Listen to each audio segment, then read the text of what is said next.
Hello,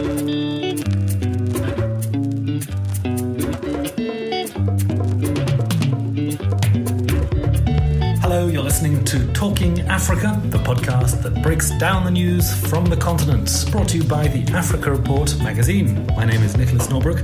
Welcome to the show. We have a special conversation for you this week, fresh from Khartoum, where our editor-in-chief Patrick Smith is currently holed up. Dalia El Roubi is an activist and a member of the opposition Sudanese Congress Party. She's one of the many women driving this revolution forward, taking huge personal risks to push out a violent dictatorship which had consolidated power over decades. She starts off by diving into her family background. Her father was a businessman who, with his brothers, started the first battery factory in Africa. My mother is a master's graduate. I'm saying it specifically because she's one out of 6 university graduates for her generation, females. Right. She was the only, so there are 6 female students in the University of Khartoum, and actually in the whole country. Right. So not only is she a university graduate, she's also a master's student, a master's graduate. After she married my father, she did her master's, which is also not a common thing. So I come from not a political background, but from a very self-made, hardworking, resilient type of upbringing. Right. So my father is a hard worker in terms of business and pursuing his dreams, and my mother, went against society and against the usual demographic of her being not finishing her education to actually university, and she's a science master's. She's a scientist, basically, by profession. She's so my upbringing has to do with that. I come from relative privilege, which I'm grateful for. I think the combination of that with being raised at a time where Khartoum was very different, I managed to be exposed to different perspectives. The way I was raised, my extended family, we had a lot of communists in my mother's family, a lot of radical thought. Right. I've been raised in a lot of discussion. I have a very strong mother and aunts and grandmother, and so that's probably one of the reasons that I grew interested in politics. So you're coming from that great background, and tell me, what about your own education and training? So I was obviously born and raised here. I've only left to study my bachelor's degree at the University of London at Goldsmiths College. I have a joint honours degree in anthropology and communication, and I did my master's in the University of Leicester through distance learning from here in political communication. Right. So out of 41 years, I've been away for around 4 to 5 years. Wow. So and one thing a lot of people are saying as a kind of side effect of the revolution in Sudan, a lot of people from the diaspora are coming back to Sudan. Do you find that's happening? Yes. I mean, I'm one of the famous advocates against people leaving the country in the first place. So I'm kind of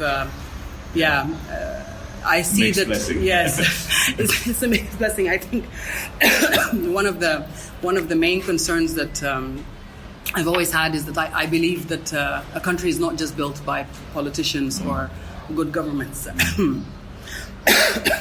So when a country is built, it's built by people, and I think that what happened, the Exodus, or whatever it's called, the way that when they sorry, I have to stop. Sure.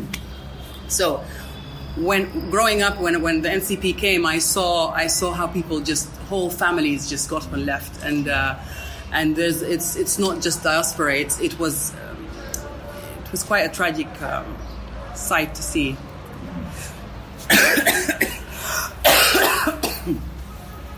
So one of the outcomes of the NCP coming here is the huge amount of diaspora. But with that, I can see the return. But I'm also a bit skeptical when it comes to the understanding that the country needs to be built only by competent people who are coming from abroad. Yeah. I think that's a flawed concept, a flawed understanding of what needs to happen. I think Sudan's change needs to happen from people that love it and are committed to it.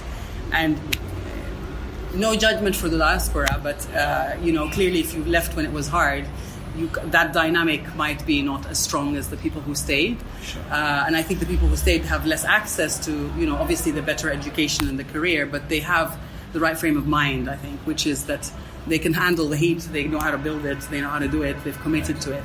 So I think that balance needs to urgently happen. So diaspora are welcome to come back, but they have to understand that they're not here with a magic wand coming to save us. I think that it must be very clear that this is not just what's needed. It's a competence combined with commitment and love and understanding towards a country and what it needs.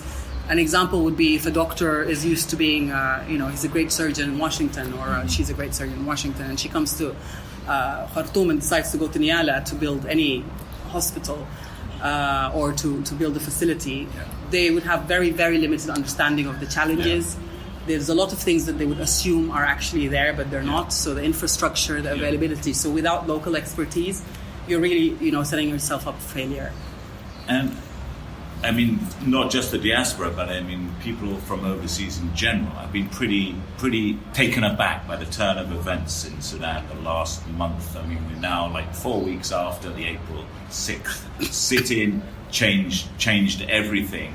As one of the participants in the protests and the Sudan Professionals Association and so on, how surprised were you? The Sudan Professionals Association surfaced the middle of last year, and then the Forces for Freedom and Change, January the 1st.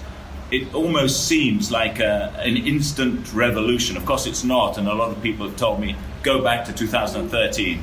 Those are the roots. What's your take on that? What are the roots for this movement? I think that even 2013 is a short-sighted reference. I think that from day one, 30 years ago, I mean, really?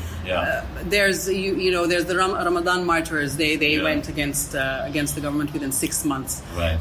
There have always been pockets of resistance across the country. It's an accumulation of 30 years of it, and I think that simplifying it to a single narrative of things that only happened in Khartoum itself is already problematic. There's so many efforts that have been done by different groups and associations and informal groups and even parties. There's a lot of work that's been done.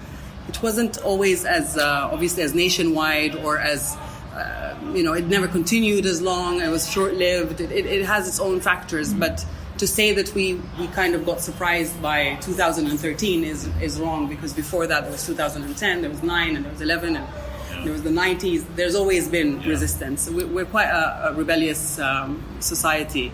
And I think that the build-up happened. Just for correction, I'm not with the SPA.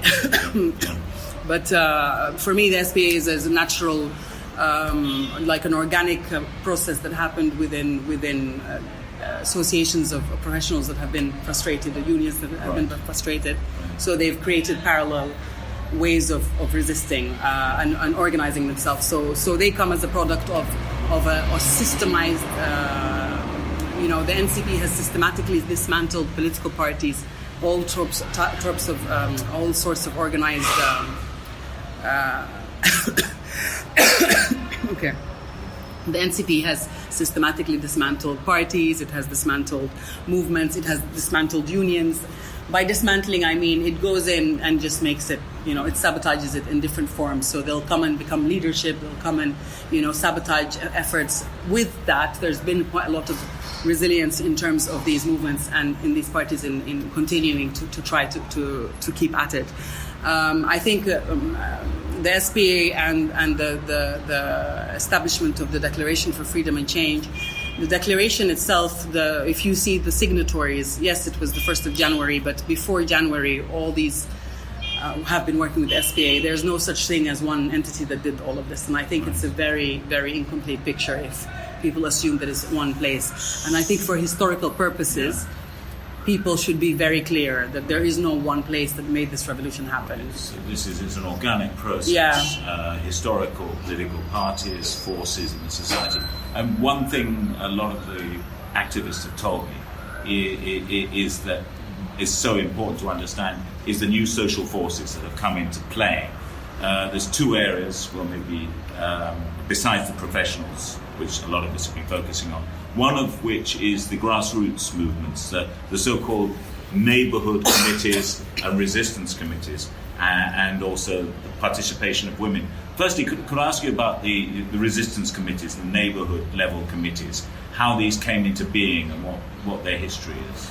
I think I'm not well versed in how to explain it to you without jeopardizing any security issues. But I think that one of the things that clearly came as a result, one of the ways that the resulted committees happen is that there have been social movements like Girifna, like Sudan Change Now, among others, that were working at the street and learning by doing. So there was a lot of, from 2000 before 2013, there was a lot of learning by doing. But I think a lot of the discussion at the time was, let's not just have it centralized. Let's try to work harder on neighborhood committees. Yeah. And all the membership of different movements, I think at some different points they all just went home temporarily. And during that time, I think this is how this organically happened. I can't say this is a historically accurate description because I am very aware of the different versions of how these committees happen. But I would say that a lot of it had to do with